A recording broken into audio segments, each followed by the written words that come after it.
Hello student.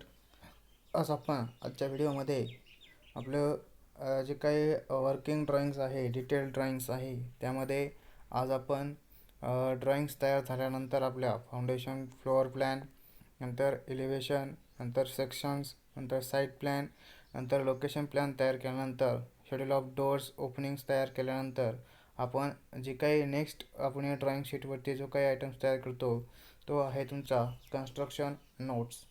आता construction notes म्हणजे काय बघा, आज आपण टॉपिक बघणार आहोत कन्स्ट्रक्शन नोट्स.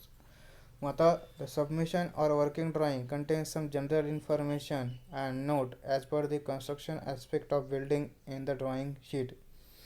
मग आता जी काही बिल्डिंग आपण कन्स्ट्रक्शन करणार आहोत तिच्या रिलेटेड आपण जी काही जनरल जी काही इन्फॉर्मेशन आहे ती जनरल इन्फॉर्मेशन आपण काय करतो, त्या शीटवरती नोट डाऊन करतो. त्या इन्फॉर्मेशनला आपण काय म्हणू शकतो, कन्स्ट्रक्शन नोट म्हणू शकतो. मग आता जनरल इन्फॉर्मेशन कोणती कोणती इन्क्लूड करायची त्यामध्ये, म्हणजे जर तुम्हाला आपले जे काही कन्स्ट्रक्शन नोट्स जर शीटवरती लिहायचे असेल, सबमिशन ड्रॉइंगवरती लिहायचे असतील, तर आपण काय काय कंटेन केलं पाहिजे त्याच्यामध्ये ते आज आपण बघणार आहोत. मग त्यामध्ये बघा, construction notes include following information. त्यामध्ये आहे तुमचं पहिलं type of structure, whether structure is a load bearing or frame structure. म्हणजे आपण ज्या स्ट्रक्चरचा जो काही प्लॅन बनवलेला आहे, ड्रॉइंग्स बनवलेले आहे, ते स्ट्रक्चर तुमचं काय आहे, फ्रेम स्ट्रक्चर आहे की लोड बेरिंग स्ट्रक्चर आहे, हे तुम्हाला कन्स्ट्रक्शन नोट्समध्ये पहिल्यांदा लिहायचं आहे. म्हणजे टाईप ऑफ स्ट्रक्चर जर असेल, तुम्ही टाईप ऑफ स्ट्रक्चर लिहिलं तर त्या ठिकाणी तुमचं स्ट्रक्चर कोणतं आहे, लोड बेरिंग आहे का फ्रेम आहे, त्या ठिकाणी तुम्हाला ते मेन्शन करायचं असतं. मग नेक्स्ट वन आहे तुमचं डिटेल्स ऑफ फाउंडेशन. नेक्स्ट काय तुमचं डिटेल ऑफ फाउंडेशन. मग आता आपण फाउंडेशनचे जे काही डिटेल्स आहे ते डिटेल आपण सेक्शनमध्ये ड्रॉ केलेले आहे. सेक्शनमध्ये आपण काय केलेलं आहे, जी काही बिल्डिंग आहे ते बिल्डिंग आपण व्हर्टिकली काय केलेली आहे, कट केलेली आहे along the top to the bottom. मग आता त्याच्यामध्ये आपल्याला काय जे काही डायमेन्शनचे फुटिंगचे जे काही डायमेन्शन आहे ते डायमेन्शन आपल्याला दिसलेले. टाईप्स ऑफ फुटिंग जे आहे त्या ठिकाणी आपण टाईप्स ऑफ फुटिंग कोणता आहे ते ठिकाणी मेन्शन करत नाही.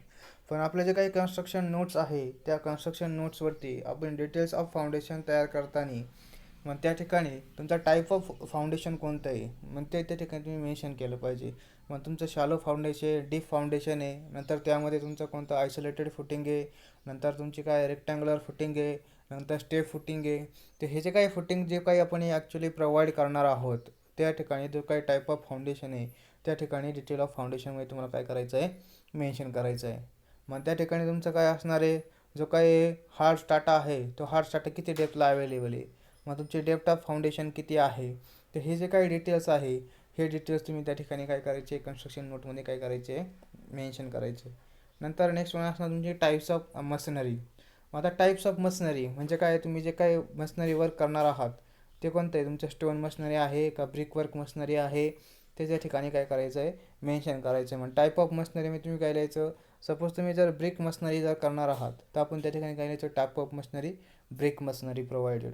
नंतर स्टोन मशिनरी जर असेल तर स्टोन मशिनरी आपण त्या ठिकाणी मेन्शन करायचं. म्हणजे जे ॲक्च्युली आपण एक्झिक्यूट करणार आहे साईटवरती ते त्या ठिकाणी काय करायचे आहे, मेन्शन करायचे आहे. नेक्स्ट आहे तुमचं thickness of exterior and interior wall. म्हणजे जे काही वॉल्स आपण प्रोव्हाइड करणार आहोत आपल्या बिल्डिंगमध्ये, तुमचं एक्सटेरियर वॉल असतील नंतर इंटेरियर वॉल असतील, त्याचे जे काही थिकनेस आहे त्या थिकनेस तुम्हाला काय करायचे आहे त्या ठिकाणी मेन्शन करायचे आहे. मग आता थिकनेस ऑफ वॉलमध्ये तुमचं काय असणार आहे, एक्सटेरियर वॉलची थिकनेस किती आहे, नंतर इंटेरियर वॉलची थिकनेस किती आहे. आपली जे काही एक्सटेरियर वॉलची थिकनेस आहे ती जनरली आपण 0.3 मीटर आणि इंटेरियर वॉलची 0.15 मीटर काय करतो, प्रोव्हाइड करतो. मग आता जी काही एक्सटेरियर वॉल आहे त्या एक्सटेरियर वॉलची थिकनेस काय असणार आहे, जास्त असणार आहे as compare to interior wall. मग तुमची थिकनेस ऑफ वॉल, मग तुमची कन्स्ट्रक्शन नोट्स लिहिताना त्या ठिकाणी thickness of exterior wall is equal to 0.3 metre तुम्ही जी प्रोव्हाइड करणार आहात ती 0.3 मीटर असेल. नंतर इंटेरियर वॉलची 0.15 मीटर असेल. ते तुम्ही जे काही सेक्शनमध्ये दाखवलेले आहे तेच या ठिकाणी काय करायचे, मेन्शन करायचे.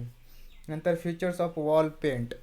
वॉल पेंट म्हणजे आता हे फिनिशिंगचं डिटेल्स आहे तुमचे, जे काही आपलं प्लास्टरिंग झाल्यानंतर आपल्या बिल्डिंगचं पूर्ण जे काही वॉल पेंट जो आपण प्रोव्हाइड करणार आहात, मग ते पेंटचं जे डिटेल्स आहे ते डिटेल्स त्या ठिकाणी मेन्शन करायचे. म्हणजे तुम्ही कोणता पेंट्स त्या ठिकाणी ऑइल पेंट असणार आहे, कोणता पेंट असणार आहे त्या ठिकाणी तो आपण प्रोव्हाइड करणार आहात आपल्या बिल्डिंगला, तो त्या ठिकाणी मेन्शन करायचा आहे.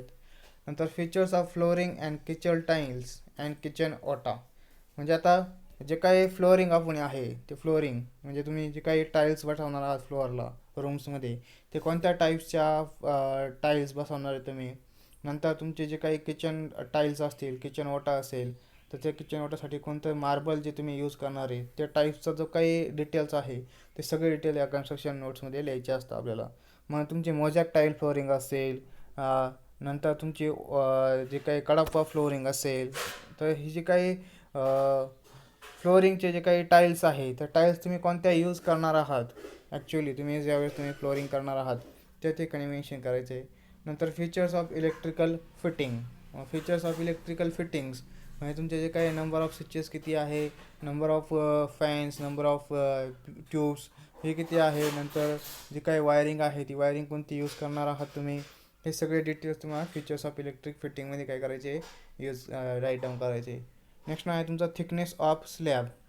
आता थिकनेस ऑफ स्लॅब म्हणजे तुमचा जो काही रूफ आहे त्या रूफची थिकनेस किती आहे. म्हणजे जनरली तुमची 0.2 मीटर, 0.15 मीटर जे काही थिकनेस तुम्ही प्रोव्हाइड करणार आहात ती त्या ठिकाणी काय करायची, मेन्शन करायची. नंतर नेक्स्ट आहे provision of dado in WC and bath. म्हणजे तुमचं जे काही WC जे काही बाथ आहे त्या WC बाथमध्ये आपण काय करतो, काही पर्टिक्युलर हाईटला जे काही टाईल्स आहे वर्टिकल हाईटला त्या टाईल्स आपण काय केल्या असतात, प्रोव्हाइड केलेल्या असतात, फिक्स केलेल्या असतात. मग तुमचं किचन असेल, नंतर WC आणि बाथ असेल, तर त्या ठिकाणी काय करतो आपण, ज्या टाईल्स आहे ते टाईल्स आपण त्या ठिकाणी काय करतो, प्रोव्हाइड करतो. मग त्याला आपण काय म्हणतो, डॅडो हाईट. काय करतो आपण, म्हणतो त्याला डॅडो हाईट. मग ही डॅडो हाईट जे आहे ते डॅडो हाईट किती हाईटला प्रोव्हाइड केलेली आहे, मग तुमच्या किचनमध्ये किती हाईट त्याची, नंतर WC बाथमध्ये किती हाईटपर्यंत टाईल्स जे आहे त्या टाईल्स प्रोव्हाइड केलेले आहे ते तुम्हाला त्या ठिकाणी मेन्शन करायचं आहे. नंतर ते काय आहे, details of plinth filling. Next पाहिजे डिटेल्स ऑफ प्लिंथ फिलिंग म्हणजे तुमचं जे काही फाउंडेशन आहे ते तुमचं फाउंडेशन आहे सपोज तुमचं. नंतर ही तुमची काय आहे, प्लिंथ लेवल आहे. तर ह्या प्लिंथ लेवलमध्ये तुम्ही जे काही फिलिंग करणार आहात, मग तुमचं मुरुम फिलिंग किती डेप्थला आहे, नंतर तुमचं हार्ड जे काही रबल जे असणार आहे ते रबल किती डेप्थला आहे, ते डेप्थ किती आहे, नंतर तुमचं मॉर्टर जे आहे ते मॉर्टर किती डेप्थला आहे. आपले जे काही प्लिंथ आहे हे प्लिंथ फिलिंग करण्यासाठी तुम्ही कोणते कोणते मटेरियल वापरलेले आहेत आणि किती डेप्थपर्यंत वापरलेले आहे ते सगळं आपण या ठिकाणी प्लिंथ फिलिंगच्या डिटेल्समध्ये काय करतो, नोट डाऊन करतो. नंतर नेक्स्ट वन आहे तुमचं डिटेल ऑफ स्टेअरकेस. आता आपल्याला माहिती आहे स्टेअरकेस म्हणजे काय असणार, तुमचं व्हर्टिकल सर्क्युलेशनसाठी तुम्ही काय केलेलं आहे, एक जो काही मेंबर प्रोव्हाइड केलेला आहे आपल्या बिल्डिंगमध्ये त्याला आपण काय म्हणतो, स्टेअरकेस म्हणतो. मग त्याच्यामध्ये डिटेल ऑफ स्टेअरकेसमध्ये तुम्ही काय करणार आहे, मेन्शन तुमचा टाईप ऑफ स्टेअरकेस कोणता आहे, तुम्ही जे काही स्टेअरकेस प्रोव्हाइड केलेली आहे त्याच्यामध्ये कोणत्या टाईपची स्टेअरकेस तुम्ही प्रोव्हाइड केलेली आहे. नंतर तुमचं स्टेअरकेस जे काही रायझर आणि ट्रेड आहे ते रायझर आणि ट्रेडची साईज किती आहे ते तुम्हाला त्या ठिकाणी डिटेल ऑफ स्टेअरकेसमध्ये मेन्शन करावं लागतं. सपोज तुम्ही राईज 150 mm प्रोव्हाइड केला असेल तर size of riser is equal to 150 mm. Tread जर तुम्ही 230 mm प्रोव्हाइड केला असेल तर size of tread is equal to 230 mm. नंतर जी काही रेलिंग आहे तुमच्या स्टेअरकेसमध्ये ती रेलिंग किती हाईटला प्रोव्हाइड केलेली आहे. तर हे जे काही डिटेल्स आहे हे सगळे डिटेल्स तुम्हाला डिटेल ऑफ स्टेअरकेसमध्ये काय करायचे असतात, एक्सप्लेन करायचे असतात. नंतर नेक्स्ट वन आहे तुमचं scale and dimension of drawings. म्हणजे जी काही तुम्ही स्केल यूज करणार आहात ती स्केल काय, त्या ठिकाणी मोस्ट इम्पॉर्टंट आपली जी काही स्केल आहे ती स्केल कोणती यूज केलेली, आपण 1:50 यूज केली, 1:100 स्केल यूज केली, 1:200 यूज केली. जी काही स्केलचं रेशो आपण यूज केलेला असेल तो रेशो त्या ठिकाणी तुम्हाला मानणं इसेन्शियली नीड्स आहे.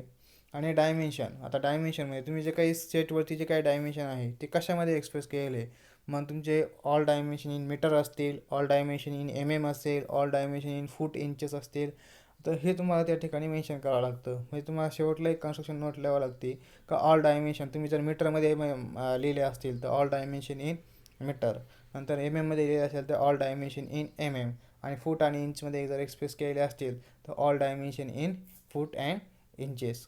समजले.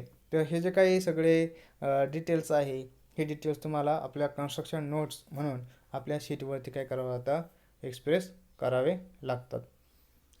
तर ह्या कन्स्ट्रक्शन नोट्स आहे, ह्या कन्स्ट्रक्शन नोट्स आपण रीड केल्यानंतर आपलं जे काही स्ट्रक्चर आहे त्या स्ट्रक्चरची आपल्याला काय जी काही जनरल इन्फॉर्मेशन आहे ती जनरल इन्फॉर्मेशन आपल्याला काय भेटते समजून जाते. नेक्स्ट वन आपल्या शीटवरती आपल्याला मेन्शन करावं लागतं एरिया स्टेटमेंट. आपण पाठीमागच्या लेक्चरमध्ये एरिया जे आहे डिफरंट टाईप्स ऑफ जे काही एरिया आहे ते एरियाज आपण फाइंड आउट केलेले आहे. तुमचा बिल्टअप एरिया असेल, कार्पेट एरिया असेल, नंतर प्लॉट एरिया असेल, प्लिंथ एरिया असेल.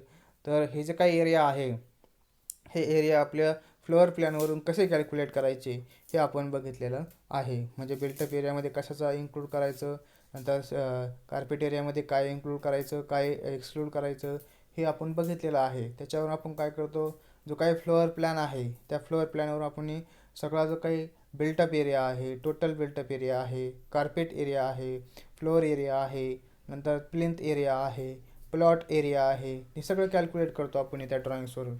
मग त्याचं एक जे काही स्टेटमेंट आहे ते स्टेटमेंट आपण काय करतो तयार करतो. त्या स्टेटमेंटला आपण काय म्हणतो एरिया स्टेटमेंट.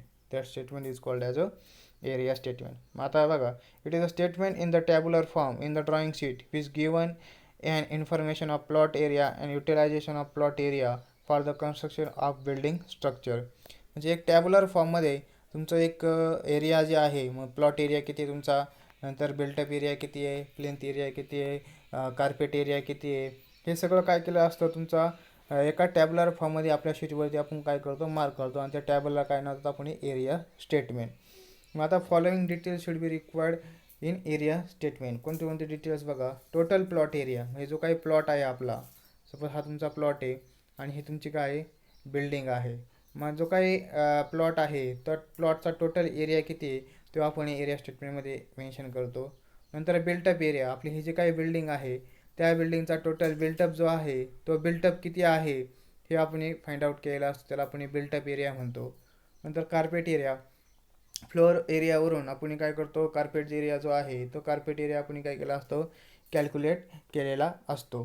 नंतर नेक्स्ट वन आहे तुमचा हा जे काही 3 एरिया आहे total built up plot area, built up area, carpet area, त्याच्यावर आपण एक जो काही इंडेक्स आहे तो इंडेक्स आपण काय करतो कॅल्क्युलेट करतो. त्याला म्हणतो आपण फ्लोअर स्पेस इंडेक्स, FSI म्हणजे फ्लोअर स्पेस इंडेक्स, आणि FAR म्हणजे फ्लोअर एरिया रेशो. मग FSIचा जो काही आपण डेफिनेशन आपण बघितलेले आहे, FSI म्हणजे तुमचा काय असणार आहे total built up area, total built up area divide by total plot area, total built up area divide by total plot area. तर त्यांचा जो काही हा रेशो आहे तो रेशो काय असतो तुमचा FSI असतो. मग हा जो काही FSI आहे याला आपण FSI कन्झ्यूम म्हणतो, FSI कन्झ्यूम. आणि FSI जो काही परमिसिबल आहे तो FSI परमिसिबल आपल्याला कोण द्यायला असतो, जे काही म्युन्सिपल कॉर्पोरेशन असणारे किंवा जे काही सँक्शनिंग अथॉरिटीज असणारे त्या सँक्शनिंग अथॉरिटीजने आपल्याला काय केला असतो FSI जो काही कन्झ्यूम आहे तो FSI परमिसिबल त्या ठिकाणी आपल्याला रेग्युलर करून द्यायला असतो.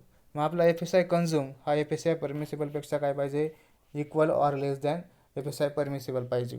त्याच आपले जे काही प्रोजेक्ट आहे तो प्रोजेक्ट काय होणार आहे अप्रूव्ह किंवा सँक्शन होणार आहे. तर यावरून आपण जे काही एरिया स्टेटमेंट आहे हे एरिया स्टेटमेंटसुद्धा आपल्या ड्रॉइंग्सवरती खूप इम्पॉर्टंट आहे. नेक्स्ट वन आहे तुमचा फाउंडेशन प्लॅन. आता नेक्स्ट आपण आपला जो काही लोड बेरिंग स्ट्रक्चर आहे, नंतर तुमचा काय असणार आहे तुमचा फ्रेम स्ट्रक्चर आहे, त्याचा एक फाउंडेशन प्लॅन तयार करतो आपण. तो फाउंडेशन प्लॅन जो आहे तो फाउंडेशन प्लॅन ज्यावेळेस आपण बिल्डिंगवरती जी काही ॲक्च्युअल बिल्डिंग आहे ती बिल्डिंग आपण सेटिंग आउट करणार आहे त्यावेळेस फाउंडेशन प्लॅन जो आहे तो फाउंडेशन प्लॅन आपण काय करणार आहे रेफर करणार आहे. त्यामुळे फाउंडेशन प्लॅन जो आहे तो फाउंडेशन प्लॅन व्हेरी ॲक्युरेट आपला तयार झाला पाहिजे, त्याच्यामध्ये कोणतेही एरर नको आहे. मग आता जे काही फाउंडेशन प्लॅन आहे त्या फाउंडेशन प्लॅनचा यूज करून आपण काय करणार आहे बिल्डिंगचा जो काही बॉटम मोस्ट पार्ट आहे तुमचा कोणता आहे फाउंडेशन आहे. मग पहिल्यांदा आपण फाउंडेशन जे आहे ते ग्राउंडवरती काय करणार आहे सेटिंग आउट करणार आहे. त्यामुळे आपलं जे काही फाउंडेशन आहे ते फाउंडेशन प्लॅन जो आपण तयार करणार आहे तो काय पाहिजे तुमचा बरोबर पाहिजे. आता फाउंडेशन प्लॅन म्हणजे काय, आता प्लॅन म्हणजे तुम्हाला सगळ्यांना माहिती आहे प्लॅन म्हणजे काय एखाद्या ऑब्जेक्टचा टॉप व्ह्यू. म्हणजे एखादा ऑब्जेक्ट आहे त्याचं जर टॉपवरून जर आपण बघितलं तर जो काही व्ह्यू दिसतो त्याला आपण प्लॅन म्हणतो.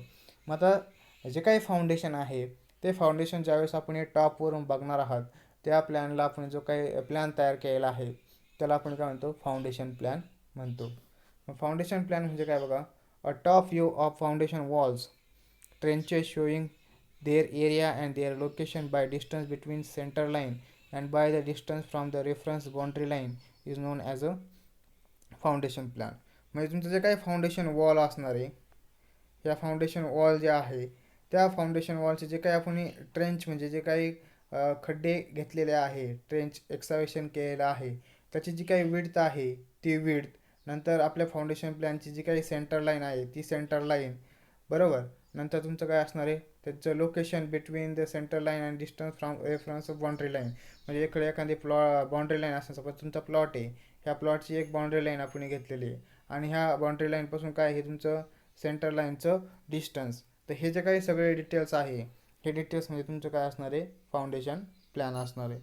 आता लोड बेरिंग स्ट्रक्चरमध्ये आपण पाहिलं, जे आपलं काही लोड बेरिंग स्ट्रक्चर आहे त्या लोड बेरिंग स्ट्रक्चरला आपण जेवढं आपले वॉल असणार आहे तेवढं आपण काय करतो, एक्सावेशन करतो. But in case of frame structure, ज्या ठिकाणी आपलं कॉलम आहे त्या ठिकाणीच आपण काय करतो, जी काही फुटिंग आहे ती फुटिंग त्या ठिकाणी काय केली असते, आपण प्रोव्हाइड केलेली असते.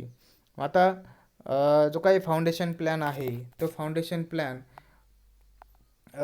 Is useful on site for setting out building foundation. म्हणजे तुमचं जे बिल्डिंग फाउंडेशन आपल्याला पहिला आपला मेन जो ज्यावेळेस आपण बिल्डिंग सेटिंग आउट करणार आहात त्यावेळेस आपण बिल्डिंग सेटिंग आउट कशाचे करणार आहे, फाउंडेशनच्या सहाय्याने करणार आहे. म्हणजे आपला जो काही फाउंडेशन प्लॅन आहे तो foundation plan is useful on site for setting out building foundation. म्हणजे ज्यावेळेस तुम्हाला एखादा प्लॅन तुम्ही तयार केलेले सगळे, त्याचं सँक्शन आणलेले, परमिसिबल झालेला आहे तो प्लॅन, आणि आपल्याला तो आता साईटवरती काय करायचं आहे, ते वर्क चालू करायचं आहे. मग आपल्याला जे काही ड्रॉइंग्स आपण तयार केले आहे त्याचं आता साईटवरती आपल्याला काय करायचं आहे, ग्राउंडवरती मार्क करायचे आहे ते. मग आता जे काही मार्किंग करणार आहे आपण ग्राउंडवरती ती कशा सहाय्याने करणार आहे, तुम्ही फाउंडेशन. म्हणजे आपण पहिल्यांदा बिल्डिंगचं कोणतं वर्क करणार आहे, फाउंडेशन करणार आहे. त्यामुळे त्याचा फाउंडेशन प्लॅन जो आहे तो फाउंडेशन प्लॅन घेऊन आपण काय करणार आहे, सेटिंग आउट करणार आहे. Foundation plan is use as a guideline for laying out down the excavation line and center line with the help of white line on ground before excavation work is started. म्हणजे तुमचं जे काही foundation plan आहे त्या foundation प्लॅननी आपण काय करणार आहे, जे काही एक्सावेशन लाईन आहे ते एक्सावेशन लाईन आणि त्याची सेंटर लाईन, ते सेंटर लाईन आपण ग्राउंडवरती काय करतो, जे काही लाईन पावडर आहे व्हाईट लाईन पावडर त्याने काय करतो, ग्राउंडवरती मार्क करतो आणि मग आपलं एक्सावेशन वर्क आहे ते काय करतो, आपण स्टार्ट करतो.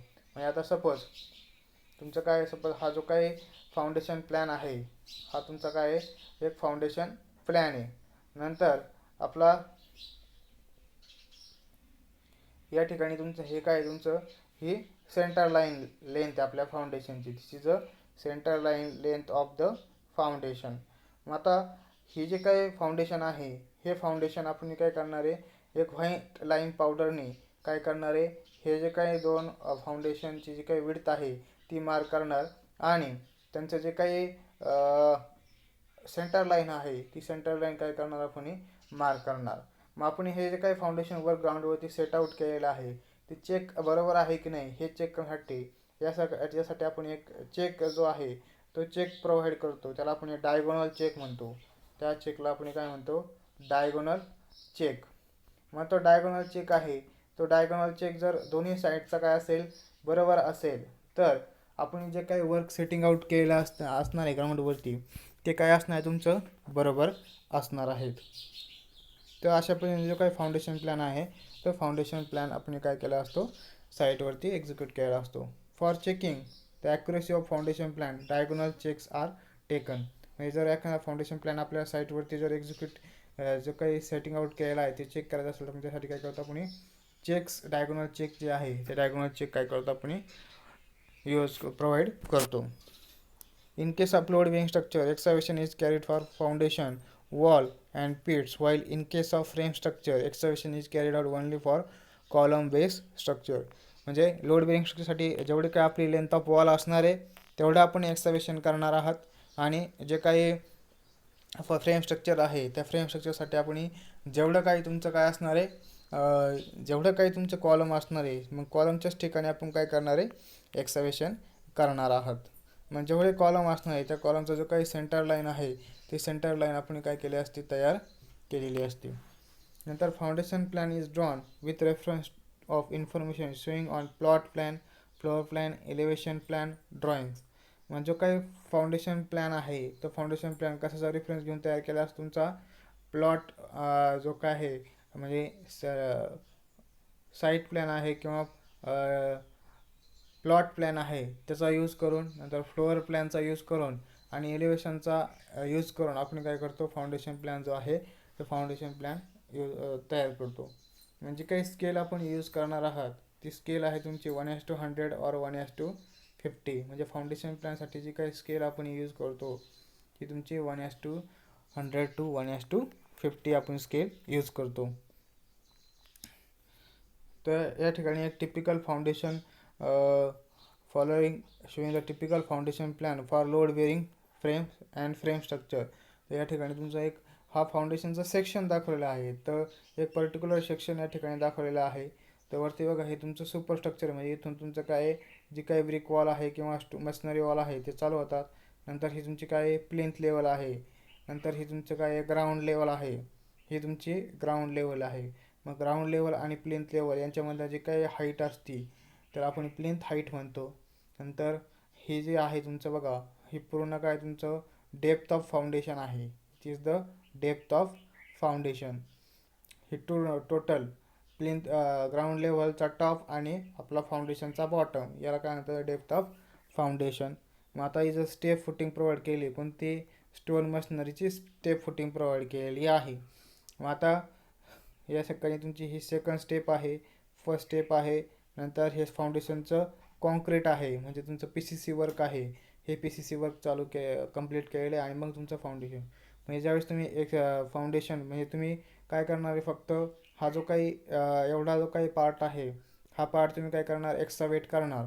जेवढी काय लेंथ ऑफ वॉल असणार तेवढा in case of load bearing structure and in case of frame structure जिथं कॉलम असणार तिथं हा जो काही पार्ट आहे एवढा पार्ट म्हणजे लेंथ आणि विड्थ आणि डेप्थ एवढा एक्स्ट्रावेशन करणार. सपोज आपण जर प्लॅन जर बघितला तर असा प्लॅन असणार आहे. इन केस फ्रेम स्ट्रक्चर सांगतो मी तुम्हाला, हा तुमचा कॉलम आहे आणि ही तुमची ही फुटिंग आहे, ही लेंथ ऑफ फुटिंग आहे आणि ही तुमची काय आहे विड्थ ऑफ फुटिंग बी.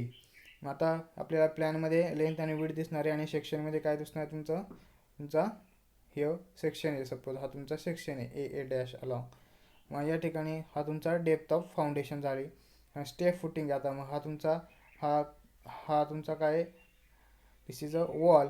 नंतर नेक्स्ट आहे तुमचे प्लिंथ लेवल, नंतर ग्राउंड लेवल, नंतर सेकंड स्टेप, फर्स्ट स्टेप आणि कॉन्क्रीट बेड. तर मग आपण हे जे काही पहिलं जे काही तयार करणार आहे तो पहिला असणार तुमचा कॉन्क्रीट बेड असणार आहे. सपोज हा तुमचा कॉन्क्रीट बेड आहे. नंतर ही तुमची काय आहे फर्स्ट स्टेप, नंतर सेकंड स्टेप आणि लास्टला हा तुमचा कॉलम. तर अशा पद्धतीने हा प्लॅन आहे तुमचा आणि हा सेक्शन आहे. तर same for load bearing structure आणि फ्रेम स्ट्रक्चर फाउंडेशन प्लॅन आणि त्याचा सेक्शन जो आहे तो सेक्शन काय केला असतो. ही तुमची फाउंडेशन विड्थ आहे. नंतर हा सँड कोर्स त्याच्यामध्ये केलेला आहे.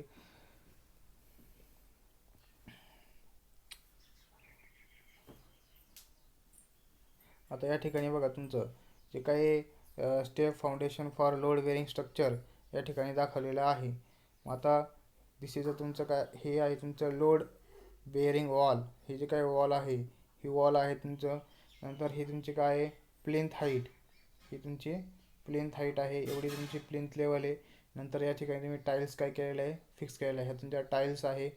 नंतर हे PCC आहे प्लेन सिमेंट कॉन्क्रीट. नंतर मुरुम त्या ठिकाणी प्लेनमध्ये टाकले, तुम्ही रबल मशनरी टाकलेली आहे. तर एवढी जी काय आहे तुमची ही काय तुमची प्लिंथ हाईट आहे. नंतर याच्या खाली ही ग्राउंड लेवलच्या खाली तुम्ही काय केलेलं आहे एक्स्कॅव्हेशन केलेलं आहे. मग हे UCR मशनरी आहे, अनकोर्स रबल मशनरी. नंतर हे तुमचं काय प्लेन सिमेंट कॉन्क्रीट. तर हे तुमचं सेक्शन आहे कशाचा, लोड बेअरिंग स्ट्रक्चरचा, फाउंडेशनचा. तर अशा पद्धतीने आपण फाउंडेशन प्लॅन जो आहे तो फाउंडेशन प्लॅन काय करता आला पाहिजे आपल्याला तयार केला पाहिजे.